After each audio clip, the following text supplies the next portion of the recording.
Seorang lelaki di Turki telah merobohkan dinding bawah tanah rumahnya dan dia terjumpa sesuatu yang sangat mengejutkan. Di sebalik dinding itu terdapat sebuah terowong gelap yang seperti tiada penghujungnya. Apabila lelaki itu masuk untuk selidik, dia tidak pernah terbayang apa yang bakal ditemuinya. Terowong itu terus bersambung dengan lebih banyak terowong yang lain. Rupa-rupanya, lelaki itu secara tidak sengaja telah menemui sebuah kota bawah tanah yang sangat besar sedalam 18 tingkat dan cukup besar untuk menampung 20,000 orang.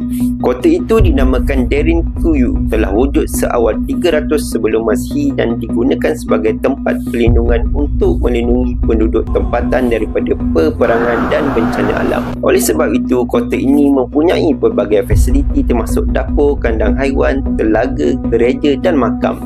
Ia juga mempunyai lebih 50 lubang udara yang memberi fungsi ventilasi yang sangat efisien. Pada suatu ketika dahulu, kota di bawah tanah ini tidak lagi diperlukan, lalu pintu masuknya ditutup dan untuk sekian lama kota ini dilupakan. Namun berkat penemuan lelaki ini, Derinkuyu telah menjadi tarikan pelancong. Apa pendapat anda? Tolong komen sikit.